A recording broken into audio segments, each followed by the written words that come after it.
Malam ini kita melanjutkan pengajian kitab Tanbih Al-Masyi karya Syekh Abdul Rauf As-Singkili, ulama Aceh abad 17 Masehi yang memiliki pengaruh besar dalam penyebaran tasawuf di Nusantara.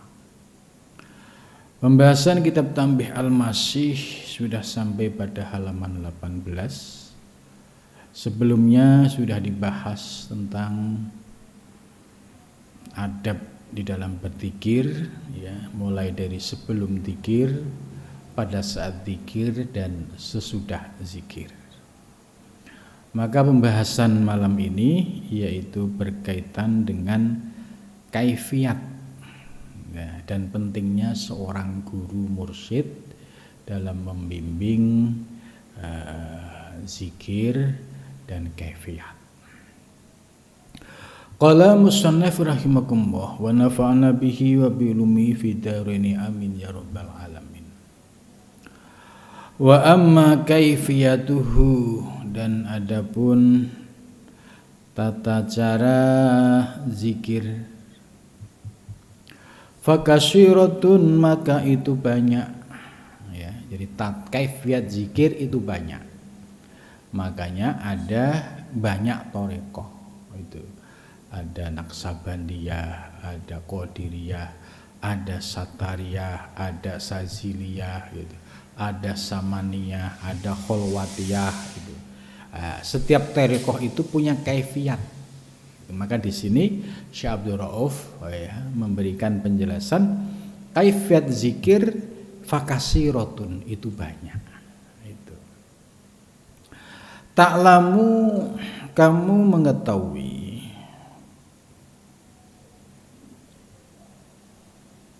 bi irsyadis saikhi, dengan bimbingan seorang syekh, ya. Jadi zikir thariqah, ya, ini memiliki syarat khusus, harus bi irsyadis saikhi, dengan bimbingan seorang guru. Jadi tidak boleh asal comot, ya, di medsos atau di mana saja kemudian diamalin itu. Karena zikir itu ada ruhnya, harus mendapatkan izin dari sohibul zikir supaya dapat ridhona dan supaya mendapatkan bimbingannya.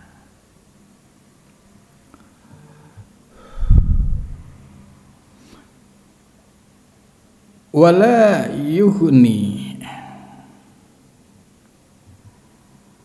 dan tidak cukup, ya, anis syaihi, dari syekh. Wa qad istahara, dan sungguh telah,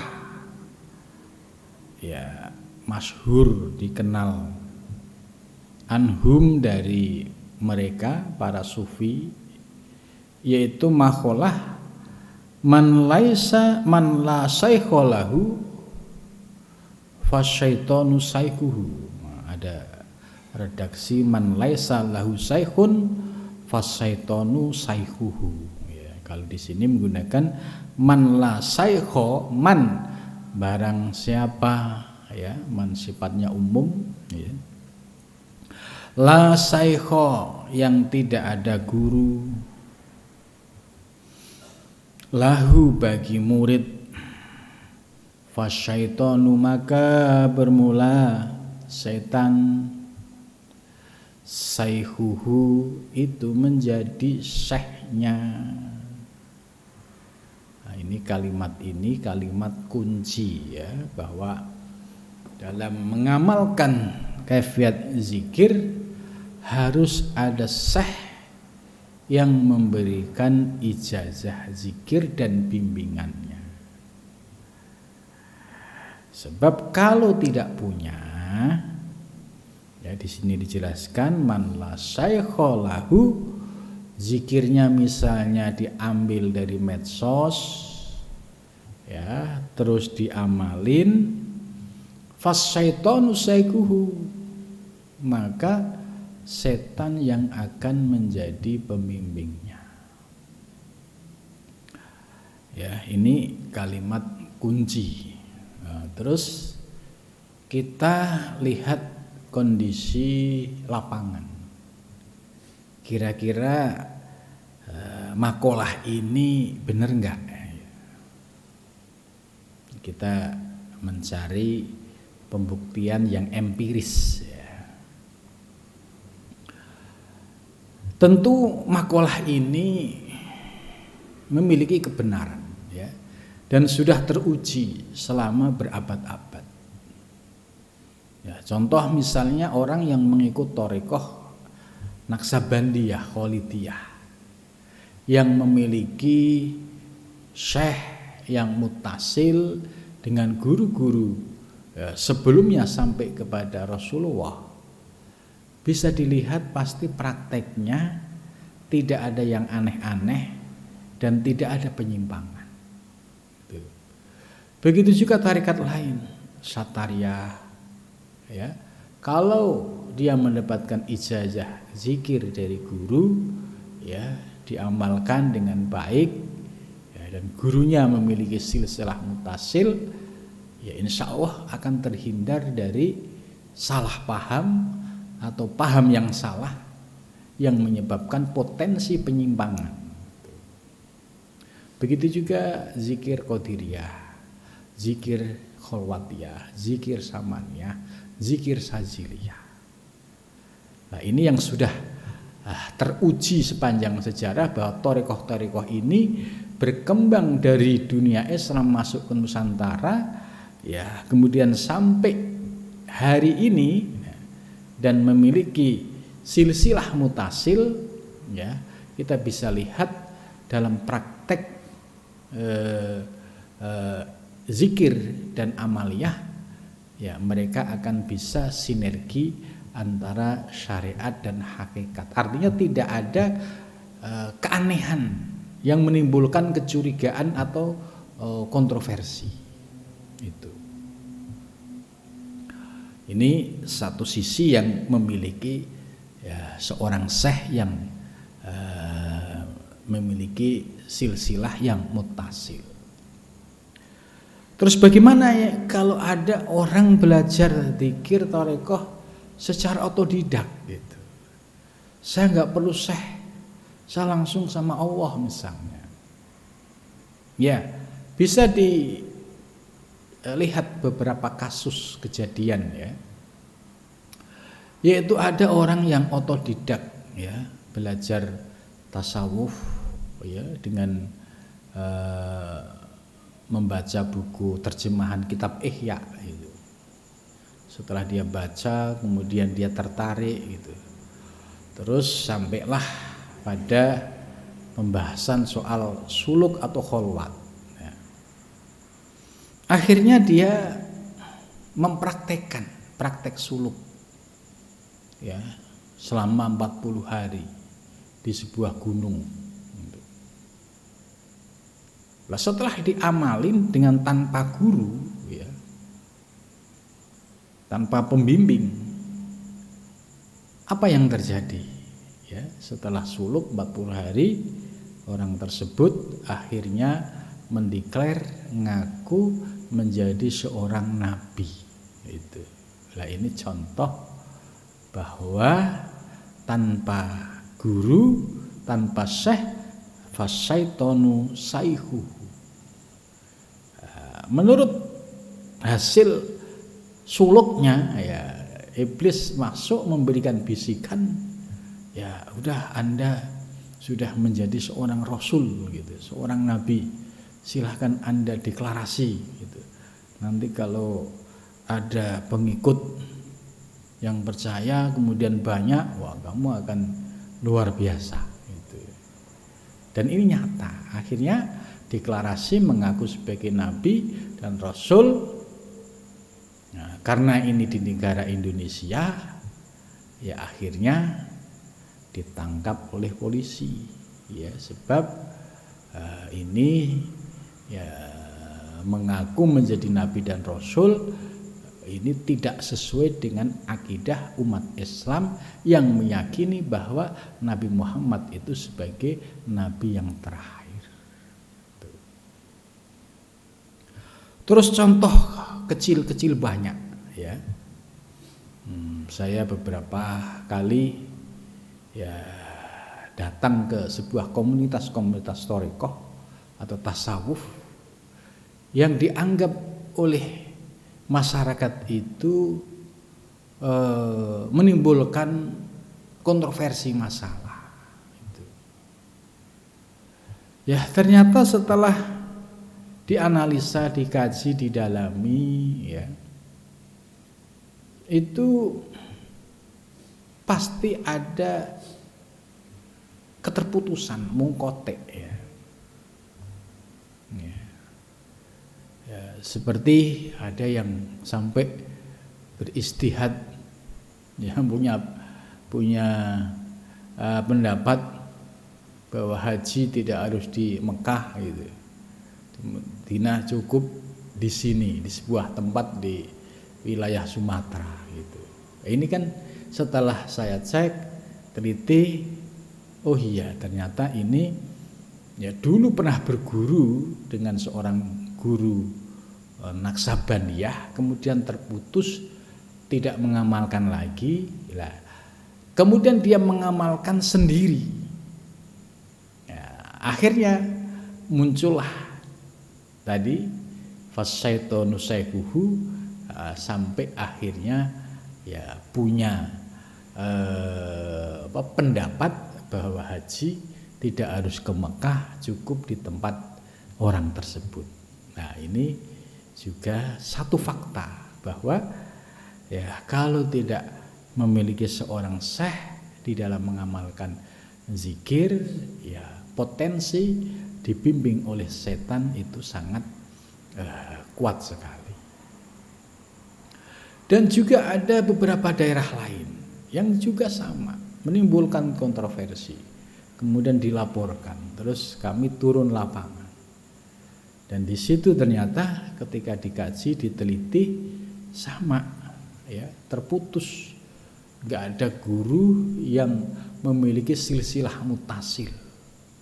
Sehingga murid-murid yang ada itu ya sekedar mengamalkan apa yang dulu disampaikan oleh guru. Sementara gurunya itu mungkote, ke atas itu nggak ada silsilah mutasil dengan guru-guru yang lain. Itu juga ya potensi ya untuk terjadinya pemahaman yang mulai menyimpang itu sangat tinggi sekali. Itu ya, jadi ini kalimat prinsip ya yang disampaikan oleh Syekh Abdul Rauf As-Singkili, dan ini juga dikutip oleh banyak ulama. Maka Syekh Abdul Rauf menyatakan qadistaharu anhum. Jadi sudah masyhur ya di antara para ulama-ulama tasawuf, man la syaikha lahu, barang siapa yang tidak punya syekh ya baginya, maka syaiton itu menjadi saikhuhu, menjadi gurunya melalui bisikan-bisikan yang negatif tadi. Jadi sudah teruji, artinya makalah ini teruji. Itu. Fatlub, maka carilah, ya maka carilah kalian as-saikho, seorang syekh, al-kamila, yang kamil. Ya, kamil yang pertama itu kamil di dalam wilayah ilmu syariat. Jadi tentang ahkamu syar'i dia menjadi seorang guru yang paham. Paling tidak sudah ngaji kitab-kitab fikih. Paling tidak sudah ngaji kitab-kitab hadis, tafsir Al-Qur'an. Sehingga dia memahami betul ya ahkamu syar'iyah dari sumber-sumbernya. Ya, misalnya ada persoalan apa, oh dia tahu ayatnya, tahu dasar hadisnya, oh tahu pendapat para ulama gitu. Karena mereka akan menjadi seorang guru yang membimbing banyak orang. Nah, bagaimana mungkin dia akan bisa membimbing? Dia sendiri blank, ya. Quran nggak ngerti, hadis nggak ngerti, kitab-kitab nggak ngerti. Lah terus mau bimbing murid pakai cara apa? Gitu. Maka di dalam kitab Tanbihul Muhtarin, Syekh Abdul Wahab Asy'arani sangat keras. Kalau ada orang yang ngaku-ngaku guru, terutama guru yang berkaitan dengan ilmu tasawuf dan tarekat, tapi tidak paham ahkamus syariah dan dalil-dalilnya, ini bahaya. Ya, potensi untuk menyesatkan tinggi. Maka kata beliau, fastanibuh, udah jauhin sebelum terjadi. Lah bagaimana wong tidak punya pemahaman soal Quran dan hadis, soal keagamaan, misalkan bicara tasawuf juga landasan keilmuan tasawuf, peta ilmu tasawuf juga nggak paham gitu. Terus menjadi pembimbing lah, di sini potensi dolun mudolun, sesat menyesatkan itu sangat tinggi, dan potensi aneh-aneh itu cukup tinggi gitu. Ini kamil. Jadi syekh yang kamil itu syekh yang memiliki pemahaman tentang ahkamus syariah, ya, dari aspek hukum Islam itu menguasai betul. Ya, ya paling tidak ya udah pernah mondok, udah pernah ngaji, ya, kitab-kitab fikih dari yang kecil menengah sampai yang besar gitu. Jadi tahu dasar-dasar ketika melakukan sebuah praktek ibadah dan hukum-hukum Islam. Yang kedua al-mukammil, ya, jadi kamil yang pertama komplit ilmu lahiriae, ya. Yang kedua al-mukammil yang sempurna. Ini sempurna dalam arti aspek batiniahnya. Jadi sebelum dia menjadi guru itu sudah riyadhah mujahadah bertahun-tahun dibimbing seorang guru, dan dia merasakan, ya, jatuh bangunnya sebagai seorang salik, merasakan, ya, pahit getirnya menjadi seorang salik, sehingga dia memiliki kekayaan pengalaman ilmu yang hali, ya, yang dirasakan dalam proses sebagai seorang salik, sehingga suatu saat ketika dia menjadi seorang syekh, seorang guru, itu sudah komplit ilmunya, dasar Quran hadisnya paham, kemudian ilmu-ilmu yang empiris yang dia rasakan, ya, dalam riyadhah mujahadah itu juga, ya, bisa memberikan solusi atau bimbingan kepada murid-muridnya. Oh, dulu begini, solusinya begini, gitu. Maka al-mukammil yang kedua ini, ya, dia sudah melakukan sebuah proses seorang salik riyadhah mujahadah. Selain itu juga merasakan pengalaman rohani, ya, pengalaman rohani yang teristimewa, ya paling tidak pernah berjumpa dengan Rasulullah Shallallahu Alaihi Wasallam. Paling tidak, ya bisa satu majelis itu.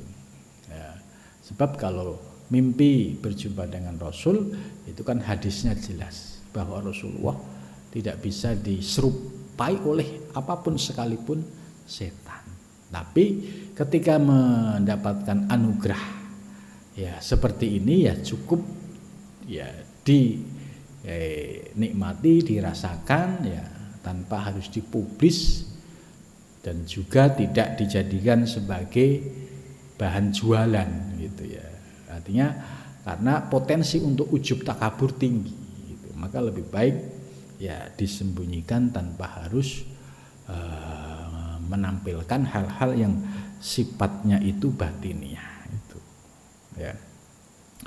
Jadi Syekh Abdul Rauf menyuruh kita fatlub as-syekh al-kamil al-mukammil ya. Kamil yang pertama tadi memiliki keahlian dalam bidang hukum-hukum syar'i ya, dari istidlalnya ya sampai dia bisa melakukan sebuah ijtihad ya ketika mendapatkan persoalan-persoalan baru. Kemudian yang kedua al-mukamil ya memiliki pemahaman soal ilmu tasawuf, ilmu tarekat dan sudah merasakan sehingga ketika dia membimbing itu bisa menyampaikan apa yang dia rasakan. Wajada maka menemukan siapa wajada ya. Maksud ini bukan wajada fi'il, wawunya bukan wawu fi'il mandi ya. Tapi wajada dan bersungguh-sungguh. Siapa wajid nah, kalau fatlub tadi amar maka wajid ini ya amar, wajid dan sungguh-sungguhlah fitolabi di dalam mencari. Jadi carilah seorang guru yang memiliki kriteria ini, Syekh Al-Kamil Mukamil, yang ahli dalam bidangnya. Cari dimanapun sampai ketemu, gitu. Dan di sini wajid fitolab, ya wajid fitolab itu ya ada kesungguhan untuk proses mencari.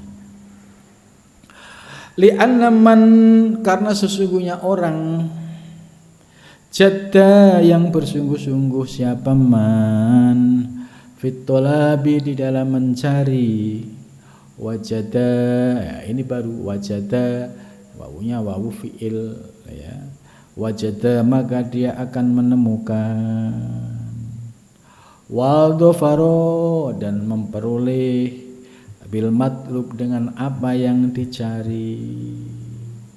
Ya pasti ketemu kalau kita mau bersungguh-sungguh mencari seorang guru yang memiliki kriteria tadi. Syekh Al-Kamil Al-Mukamil. Ya.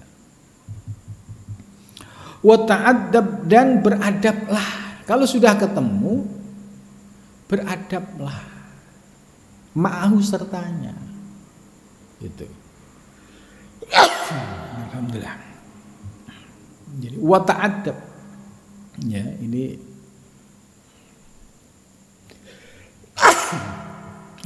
dawuh Syekh Abdul Rauf ya. Dan beradablah ya ma'ahu serta seorang syekh itu. Jadi ya pakai adab ya, adab ini menunjukkan kelembutan perasaan batin bagi seorang murid itu. Tanpa gurunya bicara murid sudah paham itu. Ini namanya adab ya. Waj'al dan jadikanlah iradataka kehendakmu itu. Bi iradatihi dengan kehendaknya itu. Jadi kalau sudah ketemu dengan seorang syekh ya, yang kamil mukamil ya, yang pertama bersikap adablah, lahir batin, kemudian jadikan kehendakmu itu dengan kehendaknya. Artinya apa? Ya pasrah dengan seorang guru. Pasrah dengan seorang guru misalnya ditugasin apa ya sudah dijalankan. Samina wa atokna, ini yang disebut waj'al iradataka bi iradatihi. Jadi kehendak seorang murid itu ya dengan kehendaknya seorang guru. Seorang guru ketika memberikan tugas itu juga sebenarnya ada sebuah maksud dan tujuan yang manfaatnya itu kembali kepada murid itu ya. Ini mafhum mukhalafahnya itu Mafhum mukhalafahnya kebalikan dari maksud ini, nggak boleh waton suloyo dengan guru. Berarti kalau gurunya ke selatan ya kita ngikut ke selatan. Gurunya ke utara ya ke utara. Jadi ini yang disebut tidak boleh kemudian nulayani. Ya ketika posisinya sebagai seorang murid. Jadi ya datang kepada seorang guru, lah kemudian gurunya itu memberikan tugas-tugas sebagai seorang murid, ya siap untuk melaksanakan baik tugas itu yang berkaitan dengan kaifiyat, dzikir maupun khidmah. Itu sebab kunci kefutuhnya seorang murid, ya seorang murid itu kuncinya di khidmah. Walaupun dia ngaji itu nggak paham-paham, tapi khidmahnya bagus, ikhlas, itu yang membuat kefutuhnya ilmu. Ya, ada banyak cerita. Ini ada salah satu muridnya Syekh Abdul Rauf As-Singkili, namanya Syekh Burhanuddin Ulakan. Itu ya cerita yang saya baca, bahwa Syekh Burhanuddin Ulakan ini yang sekarang makomnya ada di Padang, ya. Dulu waktu nyantri di tempatnya Syekh Abdul Rauf, ya, di Aceh. Itu katanya ya dia hanya khidmah kepada guru. Ya, kalau Syekh Muhyi Pamijahan itu kan ya di sana ngaji gitu ya. Ya, kemudian yang lain juga ngaji, tapi informasinya yang saya baca Syekh Burhanuddin Ulakan itu hanya khidmah. Khidmah itu ya pokoknya ngelayani guru itu. Nah, terus suatu ketika Allah menguji. Jadi yang menguji Allah bukan gurunya. Tiba-tiba Syekh Abdul Rauf ya meminta di antara murid-muridnya gitu, siapa yang mau ngambil barang dan barangnya itu masuk ke dalam septic tank gitu ya. Septic tank itu ya tempat kotoran. Nah, di antara murid itu yang berani melakukan mengambil itu Syekh Burhanuddin Ulakan. Nah, ini ujian seorang murid. Dan akhirnya dengan kesungguhan Syekh Burhanuddin, ya akhirnya Syekh Abdul Rauf ridho. Kemudian setelah ridho, ya terus disuruh pulang ke Padang, dan di sana ya beliau ya kefutuh ilmunya, bisa menjadi seorang mursyid ya thariqah Satariyah dan mengajar martabat 7. Ini itu masyhur di Padang, ulama hampir orang Padang itu tahu semua tentang Syekh Abdul Rauf, tentang Syekh Burhanuddin Ulakan. Lah itu masyhur seperti itu karena ada khidmah dengan seorang guru yang benar-benar ikhlas. Ya, untuk mencapai keikhlasan itu perjuangannya luar biasa gitu. Terus ada yang menarik ya, cerita juga ya, termasuk Mbah Hasyim Asy'ari ya, pendiri NU. Itu juga sudah masyhur ketika beliau nyantri di Bangkalan, juga tidak ada kesempatan untuk ngaji gitu. Pengennya ngaji, cuma sama Mbah Khalil itu ya diberikan tugas-tugas lain, ya akhirnya nggak sempat ngaji. Nah, suatu ketika ya hampir kayak mirip ya dengan yang di Aceh. Suatu ketika ya cincinnya istrinya Mbah Khalil itu jatuh sama di septic tank. Itu. Lah, Mbah Hasyim sebagai seorang santri ya pengen bisa menemukan itu. Artinya barang yang disenangi oleh Bu Nyai itu bisa ditemukan. Akhirnya Mbah Hasyim masuk ke septic tank itu, ya, Wakila itu dari tengah malam menjelang subuh baru ketemu itu cincinnya itu. Terus mandi, terus subuh jamaah, habis jamaah terus Mbah Hasyim menyampaikan, ini cincinnya Bu Nyai, sudah ketemu. Nah, ternyata ini kunci kefutuhnya seorang murid. Akhirnya Mbah Hasyim mendapatkan ridho dari Mbah Khalil sampai akhirnya menjadi ulama yang masyhur, yang penuh barokah. Jadi dibalik ya seorang murid mengamalkan ilmu zikir, ya, itu ada satu kunci yang istimewa, yaitu khidmah. Dan ada satu lagi cerita, ini ceritanya agak baru-baru ya. Ada seorang santri yang mondok, ya. Di pondoknya itu nggak pernah ngaji, malah ngembala kambing kiainya tiap hari, ya, sampai gudikan, sampai ya banyak penyakitnya itu. Nah, suatu ketika kiai ini punya anak perempuan, ya, sudah waktunya nikah. Kemudian banyak kiai-kiai lain yang tertarik ingin besanan gitu. Akhirnya ada tes kitab kuning, gitu. Tes kitab kuning, siapa di antara ya santri-santri yang pengen jadi mantu beliau itu diuji dengan baca kitab kuning, kitab Ihya itu.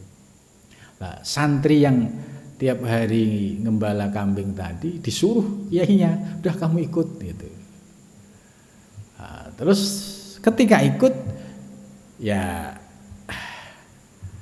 sesuai dengan apa aslinya, karena nggak pernah ngaji ya nggak ngerti. Ya pada saat giliran dia disuruh baca kitab nggak bisa karena nggak pernah ngaji. Akhirnya santri tersebut itu sedih, ya, sampai kemudian lari, terus sampai ya di tengah kesedihan itu, ya, kemudian mendapatkan anugerah, ya, bertemu dengan Nabi Khidir gitu. Ya, akhirnya dari pertemuan dengan Nabi Khidir itulah Allah membuka, ya, yaitu terbukanya mata hati dan ilmu santri tersebut. Akhirnya balik lagi minta diadakan ngaji kitab. Akhirnya murid ini bisa mengurainya sebagaimana uraian mu'alif gitu. Terus pada kaget, kok bisa berubah drastis seperti itu, ya. Terus cerita, ya, beliau mendapatkan bimbingan langsung dari mu'alif kitab ini. Nah, ini semacam ini, ya, kisah-kisah seperti ini di dunia tasawuf, tarekat, ya, bagi murid-murid yang khidmahnya itu ikhlas dan lulus, ya, itu pasti Allah membalas limpahan keberkahan ilmu, keberkahan dunia, dan keberkahan akhirat gitu. Jadi ada satu yang menjadi kunci bagi seorang murid, yaitu kunci khidmah itu.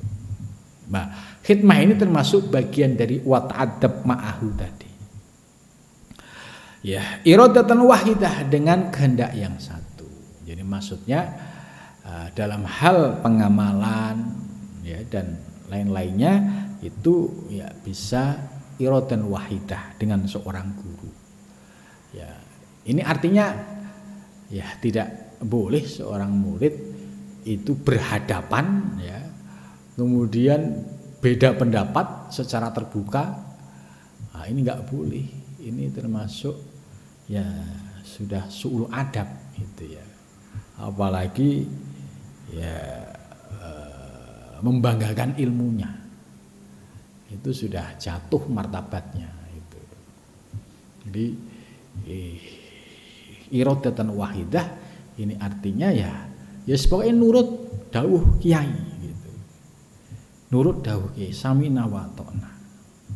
Jadi iradatan wahidah itu maksudnya ya nurut dengan dawuh kiai, ya sami'na wa ata'na itu. Fala turidu, maka kamu jangan berkehendak ilama aradahu, kecuali apa yang dikehendaki oleh beliau. Nah, ini yang harus dipahami. Ketika seorang santri nyantri kepada kiai, apalagi syekh thariqah tadi, ya jangan sampai kemudian ngambil sikap sesuai nafsunya gitu. Contoh misalkan soal kaifiat dzikir, saya ngamalin ini kan saya sudah waktunya, itu nggak boleh, harus biidnihi gitu. Terus yang kedua misalnya tiba-tiba murid ya memutuskan ingin pergi ya, pada satu tempat, tapi gurunya menghendaki nggak usah, kamu di sini aja gitu. Nah, kalau seorang murid berpegang pada pendiriannya ya, yang di situ masih berselimut nafsu, ya ini sulit untuk bisa mendapatkan ridho seorang guru. Nah, adabnya tadi ya sendika dawuh guru kiai, ande misalnya kiai mengizinkan saya untuk khidmah ya di sini ya siap. Ande seandainya kiai menghendaki saya untuk beraktivitas di rumah gitu, kalau santri misalkan atau di tempat lain juga siap. Oh ya sudah, gurunya ternyata memberikan izin restu. Nah, ini yang disebut fala turidu ila ma aradahu. Jadi harus mendapatkan izin dan ridho dari seorang guru. Begitu juga dalam hal suluk gitu ya. Itu juga jangan sampai mendahulukan kehendak nafsu. Wah, saya pengen buru-buru suluk supaya cepat ma'rifah gitu. Sementara ada hal-hal lain yang dia belum pahami, belum kuasai gitu. Nah, karena itu ya sendika dawuh sama guru. Kalau guru misalnya memberikan kaifiat ini, ya sudah terima dulu. Tidak boleh untuk mengajukan, Syekh, ya saya pengen kaifiat ini gitu. Ini kan gampang. Nggak boleh seperti itu. Karena zikir-zikir dalam thariqah itu ada sirnya, ada rahasianya. Khawatir kalau diberikan tidak sebelum waktunya, ya itu khawatir menjadi maldorot. Itu kan ada. Nah, saya ada teman ya, dia itu ngamalin zikir yang diambil dari kitab kakeknya. Apa yang terjadi? Kongslet sampai gila, masuk rumah sakit jiwa. Ini gara-gara ngambil zikir punya kakeknya yang dia belum waktunya dan belum mendapatkan ijazah. Akhirnya kongslet, sedih ya. Masuk rumah sakit ya, pulang masih saja nggak bisa normal, karena setiap zikir itu ada cahaya, ada nurnya. Kalau sampai ya nggak mapan rohaninya, pasti efeknya kongslet tadi. Kan sedih gitu. Padahal anaknya cerdas, pintar, terus kemudian masuk beberapa kali rumah sakit jiwa dan akhirnya drop out dari sekolah. Itu akibat ya, ngamalin zikir ya yang diambil dari kitab kakeknya tanpa mendapatkan bimbingan seorang guru. Itu. Jika kita sudah beradab dengan guru, ya sendika dawuh, sami'na wa ata'na gitu. Pokoknya apa dawuhnya guru ya diestokake, didengarkan, dijalanin, tasilu gitu. Maka kamu akan sampai. Jadi kalau guru sudah ridho, Allah membuka pintu-pintu. ya, secara rohani juga kebuka, kefutuh. Jadi secara urusan lahiriah juga dibuka oleh Allah, urusan rohani juga dibuka, urusan hati juga hatinya kebuka. Ini kalau mendapatkan ridho seorang syekh.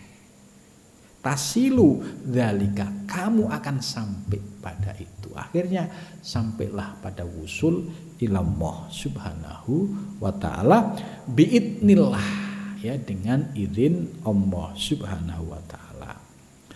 Ila tauhidi, kepada tauhid, ya. Jadi basic semua seorang salik, ya, pegangannya adalah kalimah tauhid tadi.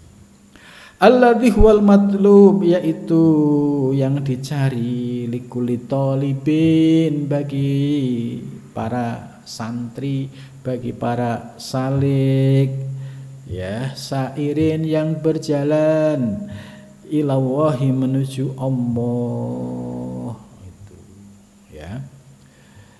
Dari penjelasan di atas, Syekh Abdul Rauf menyampaikan kunci-kunci bagi seorang salik, ya, dalam mencari guru, kemudian bagaimana beradab dengan guru, dan bagaimana menjadikan, ya, ij'al iradataka bi iradatihi iradatan wahidah fala turidu ila ma aradahu. Ini cara gampangnya, ya, pokoknya nderek dawuh guru, nurut, manut, ya, apa-apa, ya, komunikasi, minta izin, gitu. Jangan sekali-sekali berani membelakangi waton suloyo atau yang lainnya. Ini bahaya, ya, bahaya. Ya, konsekuensinya, ya, dapatnya kebalikannya. Tapi kalau mengikuti apa yang disampaikan oleh mu'alif di sini, tasilu dzalika, seorang salik, seorang murid akan sampai, ya, mendapatkan wusul ilallah, ya, dengan mendapatkan izin dari Allah subhanahu wa ta'ala. Wabillahi, dan dengan Allah at-taufiq, ya, bermula petunjuk itu. Mudah-mudahan Allah subhanahu wa ta'ala senantiasa memberikan kekuatan taufik kepada kita dalam menuju Allah subhanahu wa ta'ala. Amin ya rabbal alamin. Cukup sampai di sini, mudah-mudahan manfaat. Assalamualaikum warahmatullahi wabarakatuh.